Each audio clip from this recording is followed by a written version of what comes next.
Good afternoon, Ma'am Elizabeth. Yes. Welcome to the 30th Street. How are you today, Ma'am? I'm fine. I'm happy that I have seen him.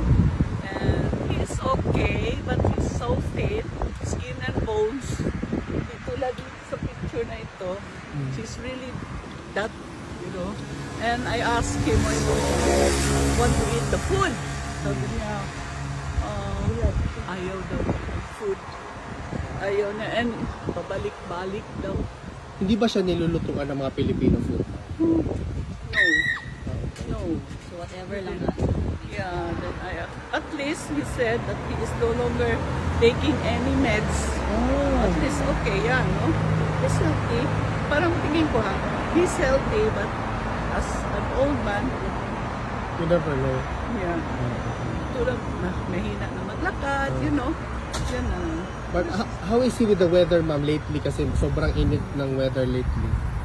I told him, sabi ko, malamig. Sabi niya, may init naman. Sabi ko, malamig pa rin para sa akin. Sabi niya, sabi niya, kasi matanda ka na. Yun ang sabi. Pero mag-exercise naman si President. Hindi ko rin.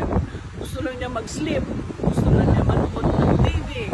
Yan, after daw the TV, sleep na naman daw siya. Yun lang. Yun ang ganun. At saka nagbabasa naman siya ng libro, Ma'am. Yeah. Babasa din. Pero not so much. Gusto niya yung TV. Tapos he was asking about how is Davao, ganon. Okay ba daw si Basti sa kanyang kwan because he is the mas acting mayor, diba? So, sabi ko, okay naman. There's no problem. Sabi ko, when your grandson is also the vice mayor, sabi ko, then the other one is the congressman, the second district. And he also asked me, did the Hugpong daw won? Sabi ko, yes. Most of them are from Hugpong. Sabi ko, ganun. Yeah, that's it. Ma'am, meron bang message si PRRD para sa mga kababayan natin? Yes. He said, you go home. You go home. Thank you for your support. Ako rin, nagpapasalamat din sa inyo for your support. I am here also for my support. Sabi niya, mahal ang pasahe, umuwi ka na. Sabi ko, we will be here for as long as we are needed here. Sabi ko ganun sa kanya.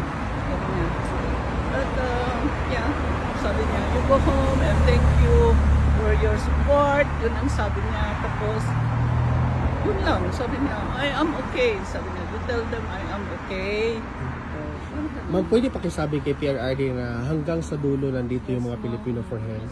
Kahit umulan, mag-snow, bumagyo, Yes, hindi I talaga know. kami aalis You lang. are so amazing. Thank Yan you. talaga masabi ko sa inyo. You are so amazing. Thank you. Yung mga rallies ninyo, sometimes I cry.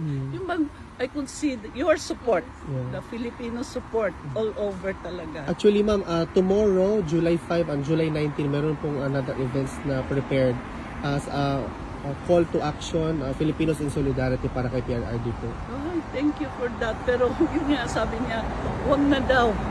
He is okay, wag na daw. Sabi niya, you go home. Tell them to go home. Thank you, Ma'am. Sabi niya, tanong siya, meron po maraming tao doon sa labas, sabi ko sa kanya. Just to encourage him that he is not alone. Meron ba question sa inyo ba? Yes, Ma'am. Ma'am, nakakadagdag pressure po ba kami sa health ni PRRD? No. Hindi po kami umuwi. No. No, he is happy, but he doesn't want you to be bothered by that. We are not bothered, Ma'am.